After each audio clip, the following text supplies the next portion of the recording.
Hi friends, എല്ലാവർക്കും പുതിയൊരു വീഡിയോയിലേക്ക് വീണ്ടും സ്വാഗതം. അപ്പോൾ ഞാൻ ഇന്ന് വന്നിട്ടുള്ളത് തികച്ചും വെറൈറ്റി ആയിട്ടുള്ള ഒരു ഡിന്നർ റെസിപ്പി ആയിട്ടാണ്. നമുക്കിത് ഡിന്നറിന് പറ്റിയ നല്ലൊരു ടേസ്റ്റിയായ റെസിപ്പിയാണ് മക്രോണി ലസാനിയ. അപ്പോൾ ഇത് ഞാൻ ഇന്ന് ഉണ്ടാക്കുന്നത് ചട്ടിയിലാണ്. അപ്പോൾ നമുക്കിത് ഈസിയായി ഉണ്ടാക്കിയെടുക്കാൻ പറ്റും. അപ്പോൾ എങ്ങനെയാണ് റെഡിയാക്കിയെടുക്കാൻ നോക്കാം. നമുക്ക് വീഡിയോയിലേക്ക് പോകാം. അപ്പോൾ ഞാനിവിടെ 250 ഗ്രാം ബോൺലെസ് ചിക്കനാണ് എടുത്തത്. ഇതുപോലെ നീളത്തിൽ കട്ട് ചെയ്തത്. ഇനി 1 സ്പൂൺ മുളക് പൊടി ചേർത്ത് കൊടുക്കാം. ഒരു 1/4 ടീസ്പൂൺ മഞ്ഞൾപ്പൊടി ചേർത്ത് കൊടുക്കാം. അപ്പോൾ നിങ്ങൾക്ക് മുളക് പൊടി കൂടുതൽ വേണമെങ്കിൽ ചേർത്ത് കൊടുക്കാം. ഒരു 1/4 ടീസ്പൂൺ നല്ല ജീരക പൊടിച്ചത് ചേർത്ത് കൊടുക്കാം. 1/4 ടീസ്പൂൺ ഗരം മസാല ചേർത്ത് കൊടുക്കാം. പിന്നെ 1 സ്പൂൺ വറ്റൽമുളക് ചതച്ചത് ചേർക്കുന്നുണ്ട്. നിങ്ങൾക്ക് എരിവ് കൂടുതൽ വേണമെങ്കിൽ ഒരു 2 സ്പൂൺ വരെ ചേർത്ത് കൊടുക്കാം. ആവശ്യത്തിന് ഉപ്പ് ചേർത്ത് കൊടുക്കാം. 1 ടേബിൾ സ്പൂൺ വിനാഗിരി ചേർത്ത് കൊടുക്കാം. ഇനി അതില്ലെങ്കിൽ ചെറുനാരങ്ങ നീരോ തൈരോ ചേർത്ത് കൊടുത്താൽ മതി. 1/2 സ്പൂൺ ഇഞ്ചി വെളുത്തുള്ളി പേസ്റ്റും കൂടി ചേർത്ത് നന്നായി ഒന്ന് മിക്സ് ചെയ്ത് നമുക്കൊരു 10-15 മിനിറ്റ് നമുക്ക് ഇതിവിടെ മാറ്റി വെക്കാം. അപ്പോൾ ഇനി നമുക്ക് മക്രോണി ഒന്ന് വേവിച്ചെടുക്കണം. അതിനു വേണ്ടി വെള്ളം തിളപ്പിക്കാനായി വെച്ചിട്ടുണ്ട്. ഉപ്പ് ചേർത്ത് വെച്ചതാണ്. പിന്നെ 1 ടേബിൾ സ്പൂൺ ഓയിലും കൂടി ചേർത്തിട്ടുണ്ട്. അപ്പോൾ ഞാൻ ഈ ഒരു രീതിയിലുള്ള മക്രോണിയാണ് എടുത്തത്. നിങ്ങൾക്ക് ഏത് മക്രോണി വേണമെങ്കിലും എടുക്കാം. അപ്പോൾ അതിവിടെ വെന്ത് നമുക്ക് ഊറ്റി അവിടെ മാറ്റി വെക്കാം. അപ്പോൾ ഇനി ഒരു വൈറ്റ് സോസ് ഉണ്ടാക്കണം. അതിനു വേണ്ടി 1 പീസ് ബട്ടർ ചേർത്ത് കൊടുത്തിട്ടുണ്ട്. ലോ ഫ്ലെയിമിൽ വെച്ചിട്ട് വേണം വെക്കാൻ. ഇനി 1.5 ടേബിൾ സ്പൂൺ മൈദ ചേർത്ത് കൊടുക്കാം. അപ്പോൾ ലോ ഫ്ലെയിമിൽ തന്നെ വെച്ചിട്ട് ഇതിൻ്റെ ഒരു പച്ചമണം മാറുന്നത് വരെ ഇതുപോലെ മിക്സ് ചെയ്ത് കൊടുക്കാം. ഇനി ഇതിലേക്ക് 1.5 കപ്പ് പാലാണ് വേണ്ടത്. അതും കൂടി ചേർത്ത് കൊടുത്ത് നന്നായി ഒന്ന് മിക്സ് ചെയ്ത് കൊടുക്കാം. ഈ സമയത്ത് തീയൊരു മീഡിയം ഫ്ലെയിമിൽ വെച്ച് കൊടുക്കാം. ഇനി ആവശ്യത്തിന് ഉപ്പ് ചേർത്ത് കൊടുക്കാം. അപ്പോൾ ഇതിവിടെ തിക്കായി വന്നിട്ടുണ്ട്. അപ്പോൾ നമ്മുടെ വൈറ്റ് സോസ് ഇവിടെ റെഡി ആയിട്ടുണ്ട്. ഇനി ഇതിലേക്ക് ഞാനൊരു 1/2 സ്പൂൺ കുരുമുളക് പൊടി ചേർക്കുന്നുണ്ട്. നിങ്ങൾക്ക് ഇഷ്ടമാണെങ്കിൽ ഒറിഗാനോ ചേർത്ത് കൊടുക്കാം. എനിക്കിഷ്ടമില്ലാത്തതുകൊണ്ട് അത് ഞാൻ ചേർക്കുന്നില്ല, അതിൻ്റെ ഫ്ലേവർ. അപ്പോൾ നമ്മുടെ വൈറ്റ് സോസ് ഇവിടെ റെഡി ആയിട്ടുണ്ട്. അപ്പോൾ ഇനി തീ ഓഫ് ചെയ്തിട്ടുണ്ട്. ഇനി നമുക്ക് ഊറ്റി വെച്ച മക്രോണി ഇതിൽ ചേർത്ത് നന്നായി ഒന്ന് മിക്സ് ചെയ്ത് കൊടുക്കാം.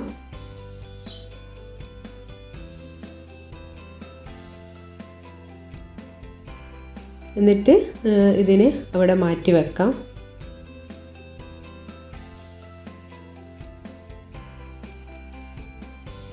ഇനി നമുക്ക് റെസ്റ്റ് ചെയ്യാൻ വെച്ച ചിക്കന് 2 ടേബിൾ സ്പൂൺ ഓയിൽ ഒഴിച്ചിട്ടുണ്ട്. ഞാൻ അതിലൊഴിച്ച് ഫ്രൈ ചെയ്തെടുക്കാം.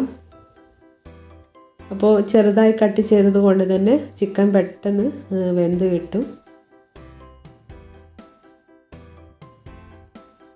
അപ്പോൾ തിരിച്ച് മറിച്ച് വിട്ട് നമുക്കിത് ഫ്രൈ ചെയ്തെടുക്കാം. അപ്പോൾ ഇതിവിടെ ഫ്രൈ ആയി വന്നിട്ടുണ്ട്. ഇനി നമുക്ക് 1.5 ടീസ്പൂൺ ഞാൻ ടൊമാറ്റോ സോസ് ചേർത്തിട്ടുണ്ട്.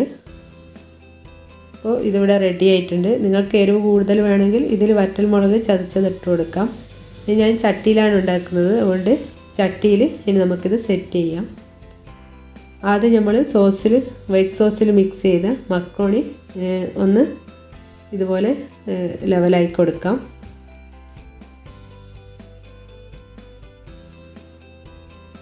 അതിനുശേഷം ചിക്കൻ ഫ്രൈ ചെയ്തത് നമുക്ക് ഇതുപോലെ ഒന്ന് എല്ലാവരുടെയും ഒന്ന് നിരത്തി കൊടുക്കാം.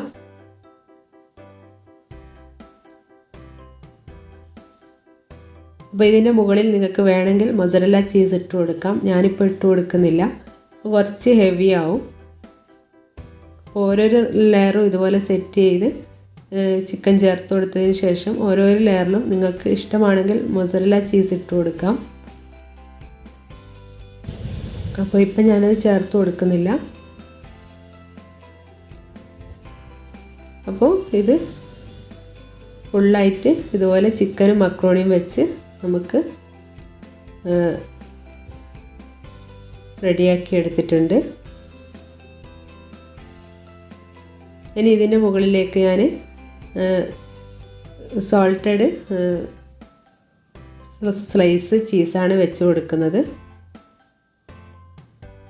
അതൊരു 5-6 എണ്ണം ഇതുപോലെ നിരത്തി കൊടുത്ത് ഫുള്ളായി ഒന്ന് കവർ ചെയ്തെടുക്കാം. പിന്നെ ഇതിൻ്റെ മുകളിലേക്ക് ഞാൻ കുറച്ച് ക്യാപ്സിക്കം നീളത്തിൽ കട്ട് ചെയ്തതും കൂടി വെക്കുന്നുണ്ട്. ഇത് ഒരു ഭംഗിക്ക് വേണ്ടി മാത്രമല്ല, ഇതൊക്കെ നന്നായിട്ട് ആവിയിൽ വേവിച്ചെടുക്കുമ്പോൾ നല്ലൊരു ഫ്ലേവറാണ്.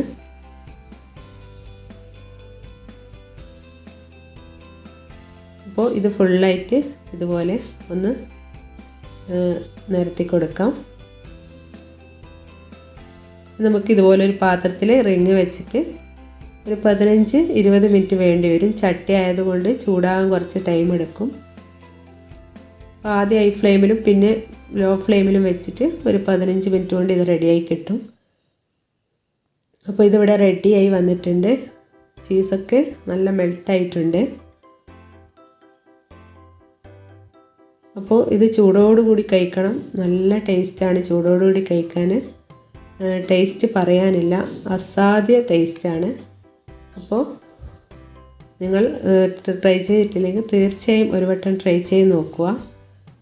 എല്ലാവർക്കും ഇഷ്ടപ്പെടും. പിന്നെ ഉണ്ടാക്കാൻ അത്ര വലിയ പണിയൊന്നുമില്ല. മൊസറല്ല ചീസും കൂടി ഇട്ടിട്ടുണ്ടെങ്കിൽ നല്ലൊരു വലിഞ്ഞ് കിട്ടും. അപ്പോൾ എല്ലാവരും ട്രൈ ചെയ്ത് നോക്കുക. ട്രൈ ചെയ്തിട്ട് ഫീഡ്ബാക്കൊക്കെ കമൻറ്റിലൂടെ അറിയിക്കുക. അപ്പോൾ കുട്ടികൾക്കൊക്കെ ഒത്തിരി ഇഷ്ടപ്പെടും ഈ റെസിപ്പി. അപ്പം എപ്പം പറയുന്നത് പോലെ തന്നെ നിങ്ങൾക്ക് എൻ്റെ വീഡിയോ ഇഷ്ടമായാൽ ലൈക്ക് ചെയ്യുക. വീഡിയോ ആദ്യമായി കാണുന്നവരാണെങ്കിൽ സബ്സ്ക്രൈബ് ചെയ്യുക.